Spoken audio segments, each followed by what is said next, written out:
Україні до сих пор, дотепер, права нацменшинств реально ніяк не захищені. Як приймати предложений президентом ще і новий закон о правах нацменшин і про що сообщив Інтерфакс України? Дійсно, в Україні до сих пор права нацменшин не захищені. Ведь старі закони о нацменшинах і о защиті прав нацменшин і хартії з самого начала не роблять. Просто не роблять. Недавно прийнятий свіжий закон о референдумі і знову такий у формі, що як модний європейський чемодан, а без ручки. Пользуватися ним невозможно. І от новий свіжий закон. Президент Володимир Зеленський, видя старий мертвий закон о нацменшинах, предлагає прийняти новий закон із тим, щоб, не хочу, звісно, думати, що має желання лише пропіаритися перед Європою, а потім здати той новий закон як ненужний хлам у безславний музей мертвих українських законів і хартій, які із самого начала не діють, а власть всіх і чиновники принципіально не вважають. Ведь коли ми, русини, настоящі вірні граждані України, хотіли все ним похоснуватися, нам улыбалися. О, якщо б президент Зеленський довів до кінця своє рішення, зміг би вийти у історію і в Європу, то зміг би хоч деякі справити, на мою думку, катастрофічну ситуацію з правами нацменшин в Україні. Ведь наша держава повадилася всіма сусідами. Болгарами, з румунами, словаками, мадярами, навіть самими мирними білорусами, не говорю про Росію. В Україні необхідно прийняти закон, пише Інтерфакс, о защиті прав національних меншин, як сказав Володимир Зеленський, президент України. Він рахує необхідним прийняти закон, який регулює защиту самобутності і рівноправності національних меншин, проживаючих на території України.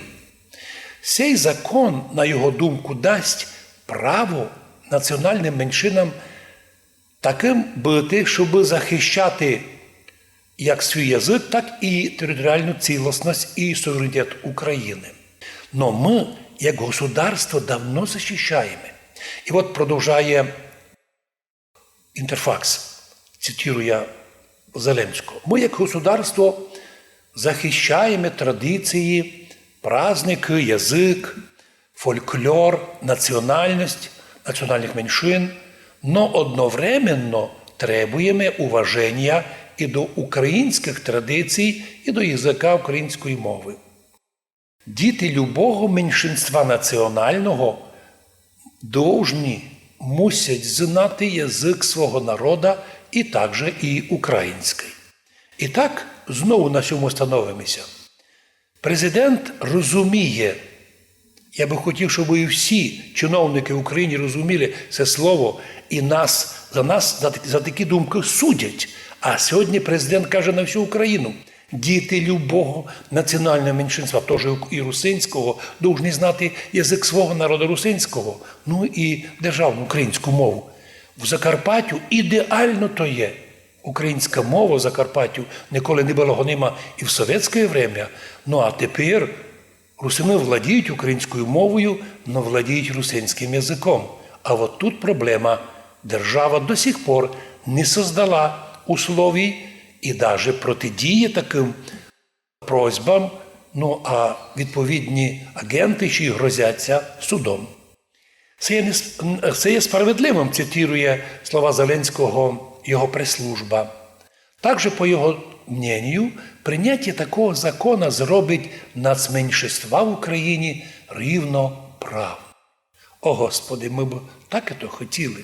Говоря за сказаними словами президента Зеленського, до сих пор ми думаємо, закон України про нацменшини не дійствує. Як писано в Біблії, щоб приймати новий закон по причині бездействия старого, про що ми постійно говоримо.